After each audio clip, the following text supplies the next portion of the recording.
जय हिंद दोस्तों आज हम बात करने वाले हैं महाराणा प्रताप के शौर्य के बारे में। जी हाँ, महाराणा प्रताप एक ही झटके में घोड़े समेत दुश्मन सैनिक को काट डालते थे।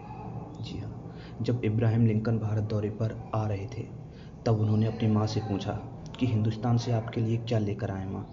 तब माँ का जवाब मिला, उस महान देश की वीर भूमि हल्दी घाटी से एक मुट्ठी धूल लेकर आना, जहाँ का राजा अपनी प्रजा के प्रति इतना ईमानदार था कि उसने आधे हिंदुस्तान के बदले अपनी मातृभूमि को चुना। लेकिन बदकिस्मती से उनका वो दौरा रद्द हो गया था। बुक ऑफ प्रेसिडेंट USA किताब में आप यह पढ़ सकते हैं। जी हाँ, महाराणा प्रताप के भाले का वजन 80 किलोग्राम था और कवच का वजन भी 80 किलोग्राम ही था। कवच, भाला, ढाल और हाथ में तलवार का वजन मिलाए तो कुल वजन 207 किलोग्राम था।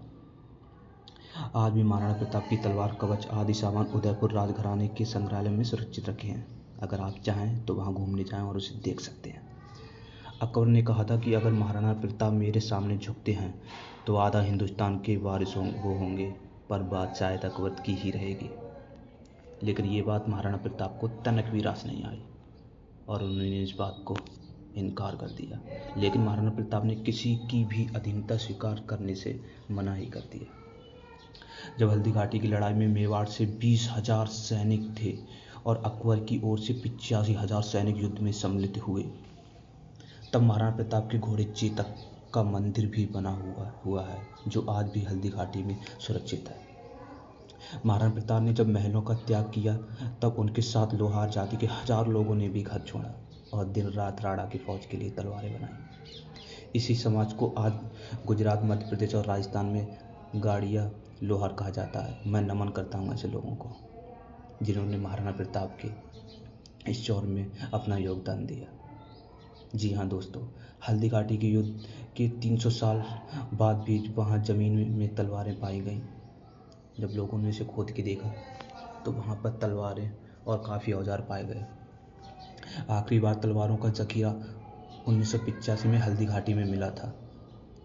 महाराणा प्रताप का शस्त्र की शिक्षा श्री जयमल मेड़तिया जी ने दी थी, जो 8,000 राजपूत वीरों को लेकर 60,000 मुसलमानों से लड़े थे। उस युद्ध में 48,000 मारे गए थे, जिनमें 8,000 राजपूत और 40,000 मुगल थे। महाराणा के देहांत पर अकबर भी रो पड़ा था। मेवाड़ के आदिवासी भील समाज ने हल्दी घाटी में अकबर की फौज को अपने तीरों से रौंद डाला था। वो महाराणा प्रताप को अपना बेटा मानते थे और राणा बिना भेदभाव के उन साथ रहते थे। आज भी मेवाड़ के राज चिन्ह पर एक तरफ राजपूत हैं तो दूसरी तरफ भील। महाराणा प्रताप का घोड़ा चेतक महाराणा को 26 फीट का दरिया पार करने के बाद वीर गति को प्राप्त हुआ। उनकी एक टांग टूटने के बाद भी वह दरिया पार कर गया। जहाँ वो घायल हुआ वहाँ आज भी खेली इमली नाम का पेड़ है। जहाँ पर चेतक की मृत्यु हुई वहाँ चेतक मंदिर है, जाकर आप लोग वहाँ देख सकते हैं। जी हाँ, राणा का घोड़ा चेतक भी बहुत ताकतवर था।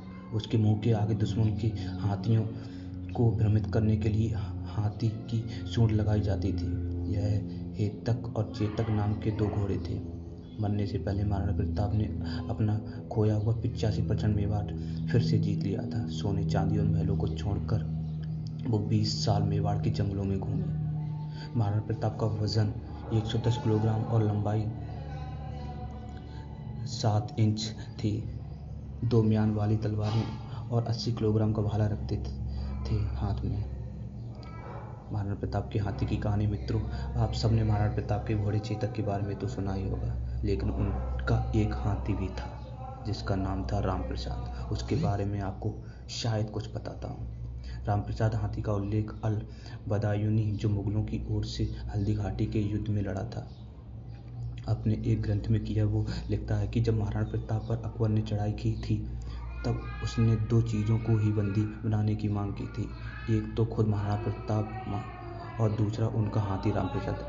आगे अल बदायूनी लिखता है कि वो हाथी इतना समझदार और ताकतवर था कि उसने हल्दी घाटी के युद्ध में अकेले ही अकबर के 13 हाथियों को मार गिराया था। वो आगे लिखता है कि उस हाथी को पकड़ने के लिए हमने 7 बड़े हाथियों को एक चक्रव्यूह बनाया और उन पर 14 महावतों को बिठाया, तब कहीं जाकर उसे बंदी बना पाए। अब सुनिए एक भारतीय जानवर की स्वामी भक्ति। उस हाथी को अकबर के समक्ष पेश किया गया, जहां अकबर ने उसका नाम परिप्रसाद रखा। रामप्रसाद को मुगलों ने गन्ने और पानी दिया, पर उस स्वाभिमान भक्त हाथी ने 18 दिन तक मुगलों का ना तो दाना खाया और ना ही पानी पिया, और वो शहीद हो गया।